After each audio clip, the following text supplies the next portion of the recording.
நீங்க ஒவ்வொரு நொடியும் இந்த உலகத்தை ஒரு புது பார்வையில பாக்குறதா நினைக்கிறீங்க இல்லையா?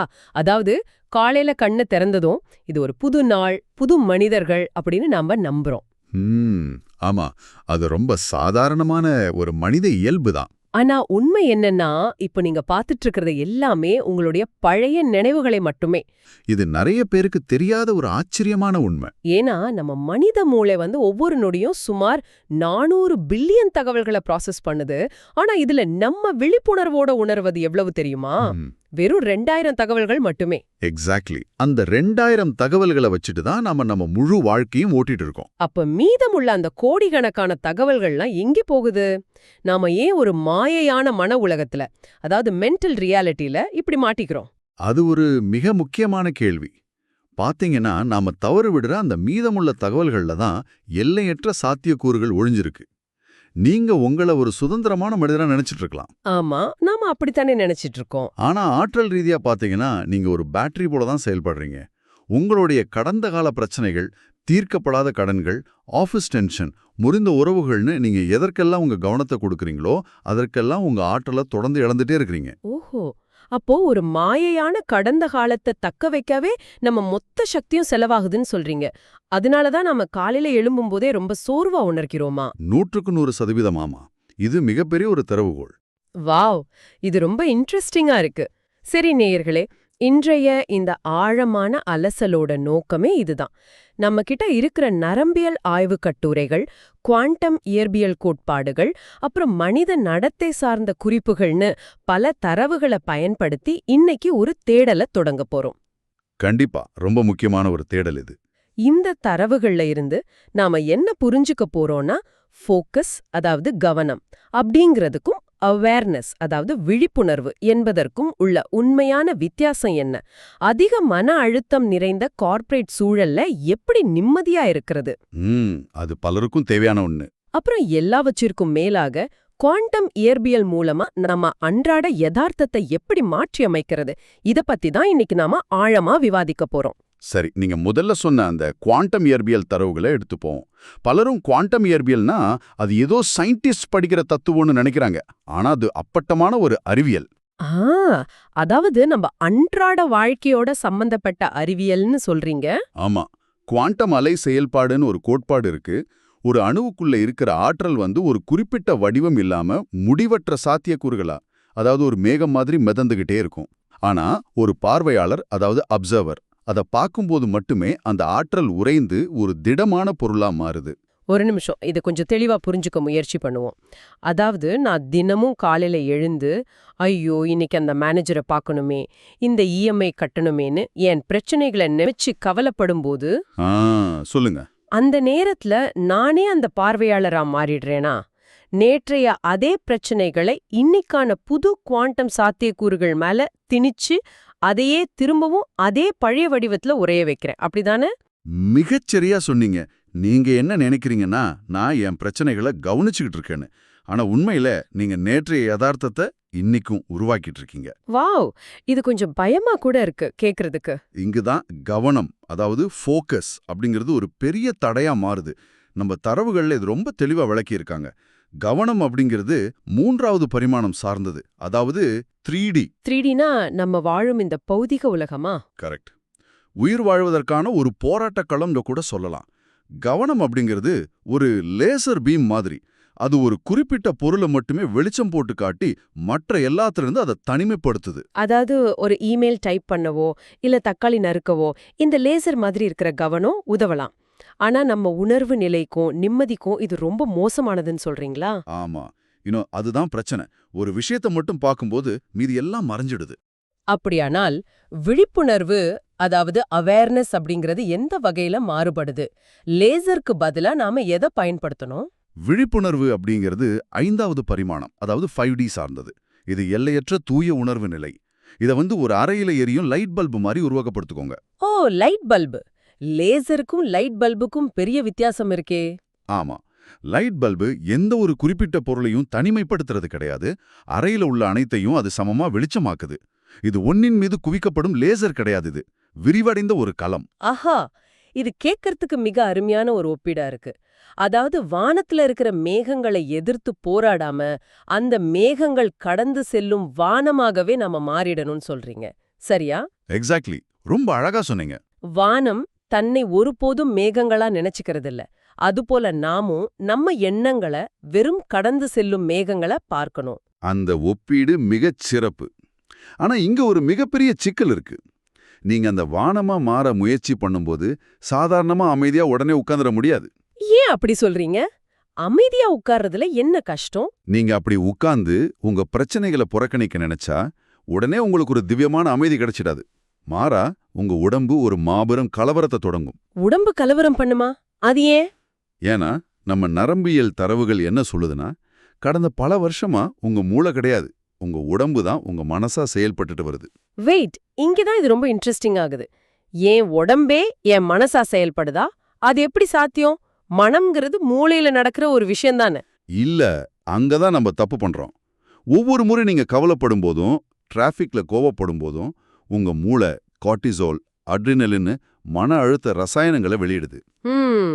அந்த ஸ்ட்ரெஸ் ஹார்மோன்ஸ் பத்தி கேள்விப்பட்டிருக்கேன். பல தசாப்தங்களார உண்ட செல்கள்ல உள்ள ஏற்பிகள், அதாவது ரிசெப்டார்ஸ், இந்த நச்சு ரசாயனங்களை உண்டு பழகிடுச்சு.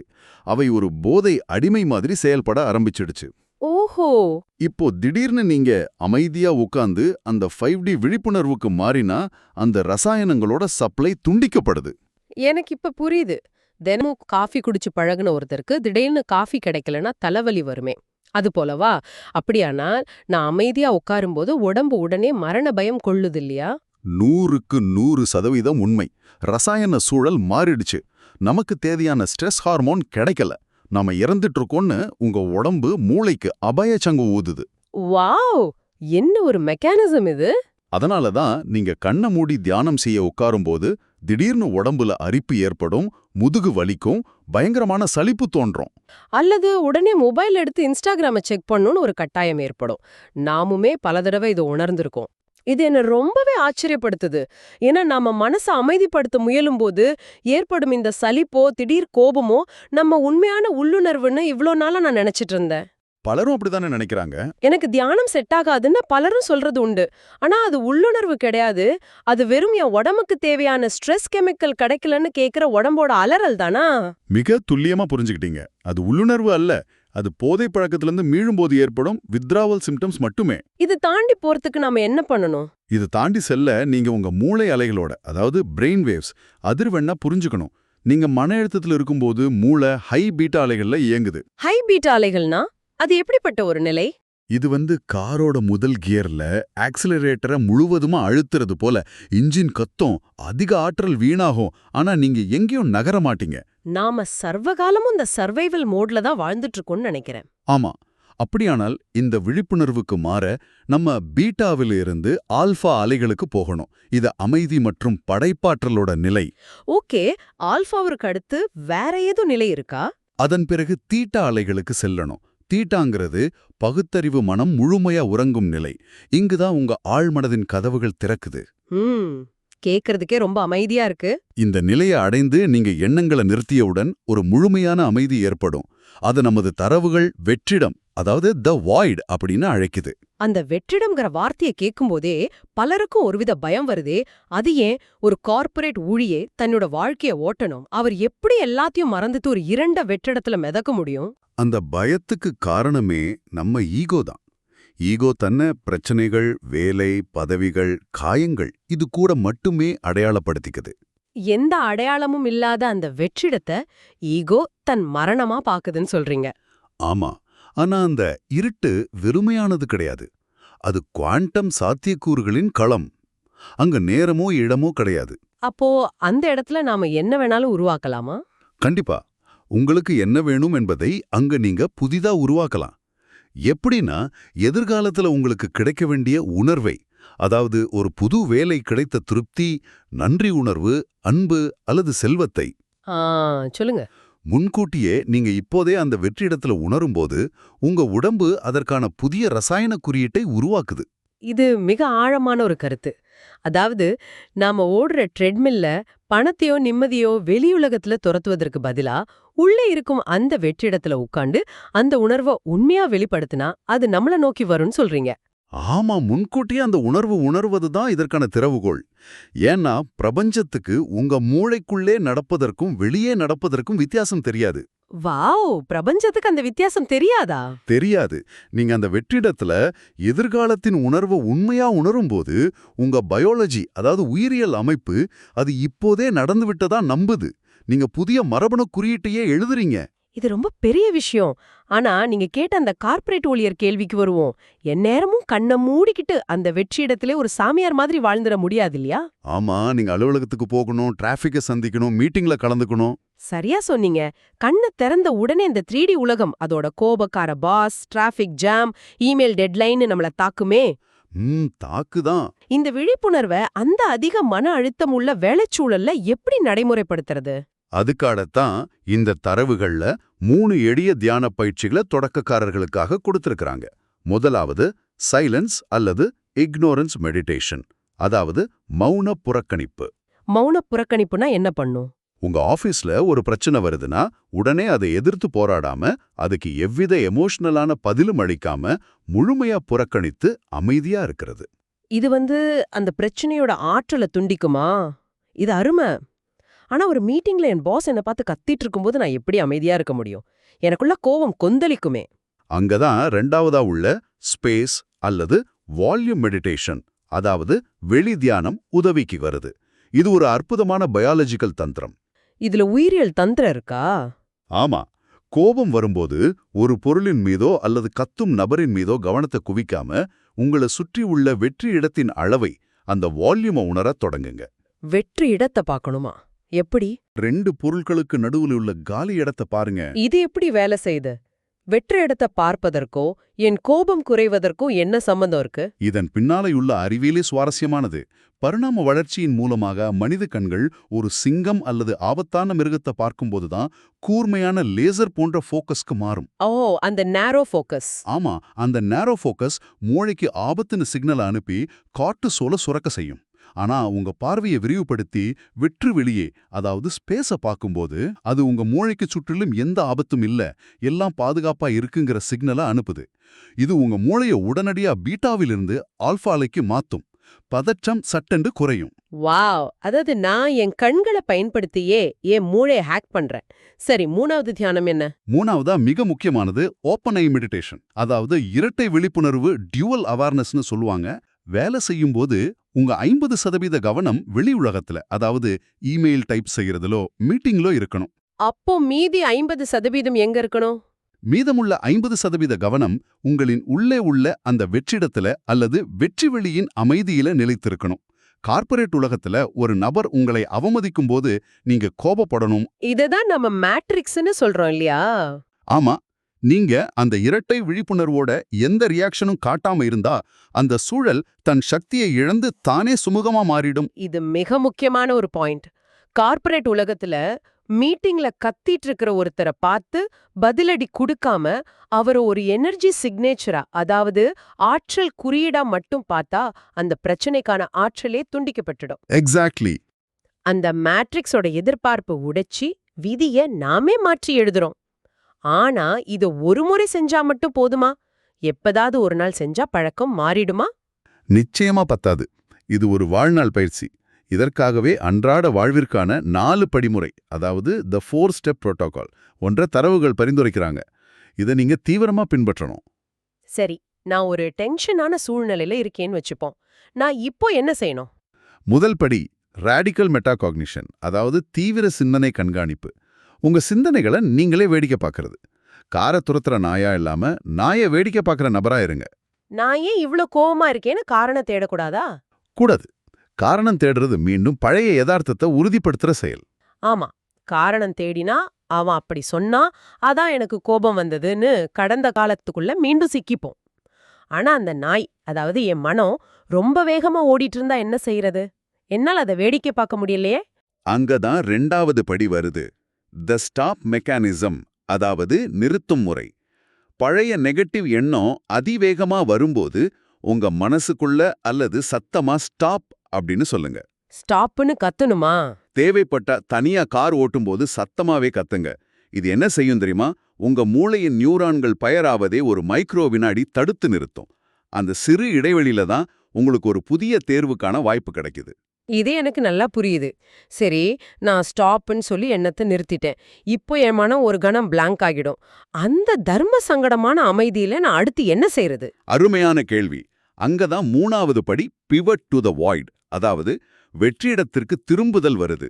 எண்ணத்தை நிறுத்திய பிறகு உடனே பாசிட்டிவா சிந்திக்க முயலாதீங்க. ஏன் எல்லாம் சரியாகிடும் அவன் நல்லவன் சொல்றது தப்பா? அப்படி சொல்றதெல்லாம் வெறும் பேண்டைடு போடுறது மாதிரி காயத்தை ஆற்றாது. அதுக்கு பதிலா சற்று முன் நாம பேசின அந்த ஸ்பேஸ் வால்யூம் மெடிடேஷனை செய்யுங்க. உங்களை சுற்றியுள்ள வெற்றி இடத்தை உணரத் தொடங்குங்க.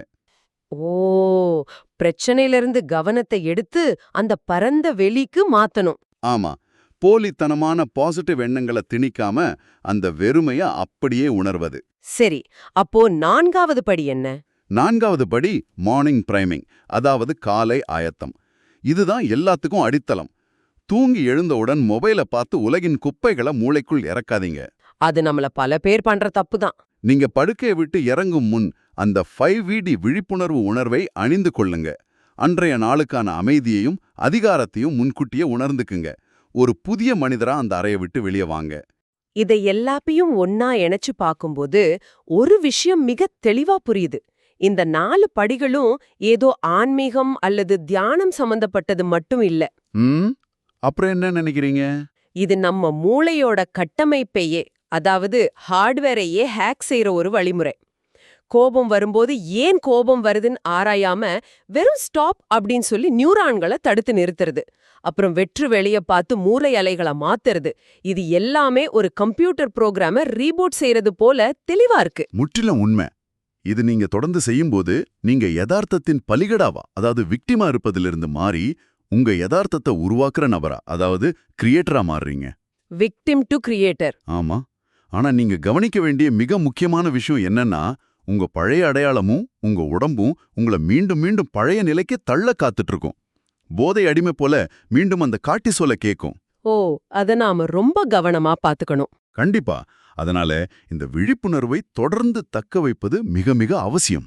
ஆக, இன்னைக்கு நாம பார்த்தது ஒரு முழுமையான சுருக்கமா தொகுத்து சொல்றதுன்னா, கவனம், அதாவது ஃபோக்கஸ் எப்படி ஒரு லேசர் போல நம்மள கடந்த கால பிரச்சனைகள்ல சிலைப்படுத்துதுன்னு பார்த்தோம்.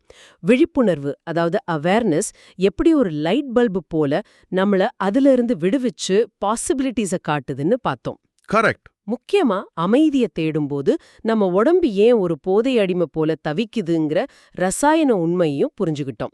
அலுவலக பிரச்சனைகளை வெற்று வெளிய பாக்குறதன் மூலமா எப்படி எதிர்கொள்றதுன்னு, அப்புறம் 4 படிமுறை மூலமா நம்மளை எப்படி ரீபூட் செய்யறதுன்னு ஆழமா அலசிட்டோம். இவ்வளோ பெரிய அறிவியலையும் தாண்டி நான் உங்களுக்கு சொல்ல விரும்புறது ஒன்னே ஒண்ணுதான். மனிதர்களாகிய நமது அறிவுத்திறன், அதாவது லாஜிக் அப்படிங்கிறது இந்த 3D உலகத்தின் மேற்கூரை மட்டுமே. ஆஹா, அப்போ அடித்தளம் எது? உங்க உள்ளுணர்வு மற்றும் விழிப்புணர்வு தான் அந்த 5D உலகத்தின் அடித்தளம். லாஜிக் எப்பவுமே கடந்த காலத்தை மட்டுமே பகுப்பாய்வு செய்யும். அது புதிய எதையும் உருவாக்காது. ஆனா உங்க விழிப்புணர்வு தான் புதிய எதிர்காலத்தை உருவாக்கும். மிக ஆழமான சிந்திக்க தூண்டும் வார்த்தைகள். நேர்களே, இந்த ஆழமான அலசல முடிச்சுக்கிட்டு நீங்க மீண்டும் உங்களுடைய அதே பழைய வாழ்க்கைக்கே, அதே பழைய சிந்தனைகளுக்கே போகலாம். அல்லது உங்க அடுத்த சிந்தனையே கவனமா தேர்ந்தெடுத்து உங்க விதியை நீங்களே எழுத தொடங்கலாம். அந்த சாய்ஸ் எப்பவுமே உங்ககிட்ட தான் இருக்கு. உங்க மனச்சிறையோட கதவு எப்பவுமே திறந்தே தான் இருக்கு. அதற்கான சாவி வேறெங்கும் இல்ல, உங்க கவனத்துல தான் இருக்கு. நம்ம ஆரம்பத்துல சொன்ன அந்த ஒவ்வொரு நொடியும் மூளைக்கு வர்ற 400 பில்லியன் தகவல்கள்ல நீங்க எதை தேர்ந்தெடுக்க போறீங்க? அதுதான் முக்கியமான கேள்வி. நீங்க அந்த சிறைவாசலை கடக்க போறீங்களா, அல்லது பழகி போன பாதுகாப்பிற்காக அந்த சுவரையே பார்த்துட்டு இருக்க போறீங்களா? முடிவு உங்கள் கையில். மீண்டும் இன்னொரு ஆழமான தேடலில் சந்திப்போம்.